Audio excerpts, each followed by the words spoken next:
जय सियाराम। आप सभी को दीपावली की हार्दिक शुभकामनाएं।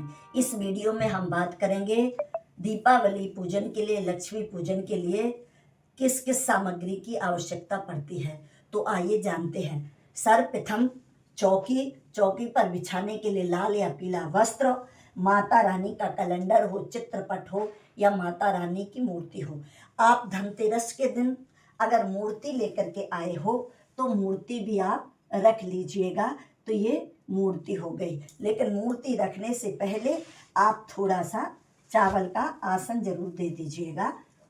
ऐसे अब मूर्ति रख ली है। मूर्ति रखने के बाद में अब हमको किन किन चीज़ों की आवश्यकता पड़ेगी तो आप देख लीजिएगा। कलश, सबसे पहले किसी भी शुभ कार्य के लिए कलश की बहुत ज़रूरत पड़ती है, तो कलश की ज़रूरत पड़ेगी। और कलश पर रखने के लिए आम के पत्ते हमको चाहिए। तो ये आम के 5 पल्लव हो गए हैं, ये आम के पत्ते हो गए। कलश में डालने के लिए हमें जल की ज़रूरत पड़ेगी, तो ये जल हो गया है।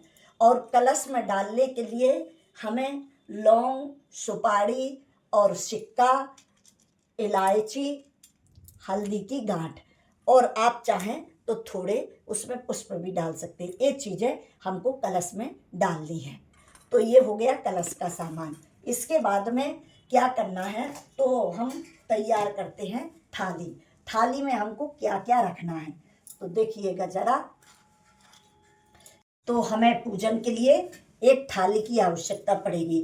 थाली में हम दीपक रखेंगे और धूप बत्ती रखेंगे और माता रानी के लिए कुमकुम रखेंगे, चावल और हल्दी माता रानी को जरूर रखेंगे। चावल हो गए, हल्दी हो गई। इसके बाद में हम कलावा, माता रानी को वस्त्र रूपी कलावा अर्पित करने के लिए कलावा रखेंगे और थोड़े से हम पुष्प भी रख लेंगे अर्पित करने के लिए। पुष्प हो गए हैं। और ये कलश पर रखने के लिए नारियल, और कलश पर रखने के लिए और नीचे रखने के लिए एक कटोरी चावल। तो ये कलश का नारियल हो गया, ये चावल हो गए हैं, और ये पूजन सामग्री तैयार हो गई है। और सबसे बड़ी बात है कि सप्तधान जरूर आप रख लीजिएगा। तो देखिएगा ये है सप्तधान। सप्तधान, सप्तधान का बड़ा महत्व है। तो ये सप्तधान हो गए माता रानी के लिए। और माता रानी को जो सब, माता लक्ष्मी की जो सबसे ज्यादा प्रिय है वो क्या है, गोमती चक्र, कमलगट्टा और ये सुपारी, कौड़ी और लौंग, इलायची, हल्दी और दक्षिणा। ये आप माता रानी को जरूर समर्पित करिएगा। अगर आप धन की पोटली बनाते हैं तो धन की पोटली में ये काम आएगा, तो ये हमें जरूर लगेगा। इसके बाद में हमको धनिया, जो आप धनतेरस के दिन लेके आए, धनिया और हल्दी की गांठें, ये भी जरूर लगेंगी। इसके बाद में आपके पास ड्राई फ्रूट्स हों तो माता रानी के लिए ड्राई फ्रूट्स ले लीजिएगा। जो भी आप सामग्री धनतेरस के दिन में लाए हैं बर्तन खरीद के, वो सारे बर्तन भी रख लीजिएगा पूजन के लिए। तो ये बर्तन रख लिए हैं। इसके बाद में आप माता रानी को श्रृंगार का सामान जरूर अर्पित कर दीजिए। तो 5-7 जो भी चीज़ें आपके पास हो वो अर्पित कीजिएगा। तो ये माता रानी का श्रृंगार का सामान हो गया। एक लोटा हमने जल भी भर के रख दिया है। अब हमको क्या चाहिए, माता रानी को जो आप धनतेरस के दिन सामान लाए हो, सोना चांदी का या आपके पास हो दक्षिणा, तो वो आप जरूर माता रानी को अर्पित कीजिएगा। ये हो गया। इसके बाद में माता रानी को कमल का पुष्प जरूर आप चढ़ाइएगा एक। तो ये माता रानी को कमल का पुष्प हो गया है।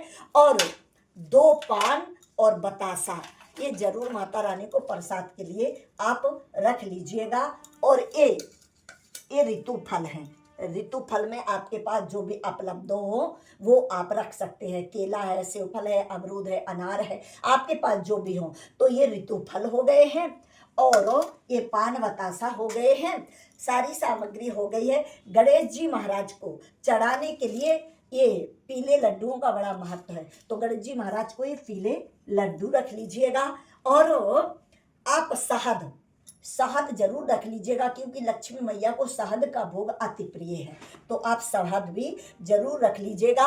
और प्रसाद लगाने के लिए जो इम्पोर्टेंट है खील बतासे, जो मेन रहता है, ये खील बतासों का प्रसाद लगाने के लिए आप खील और बतासे भी रख लीजिएगा। और जो भी आप लाए हुए हैं पात्र, जैसे ये लाए हैं, इसमें चावल भी भरा है, तो जो सामान लाए हो आप सब रख लीजिएगा।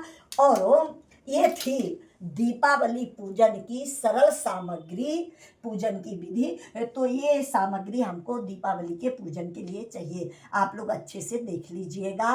राधे राधे। अगर आपको वीडियो पसंद आए तो शेयर लाइक जरूर करिएगा। जय माता दी।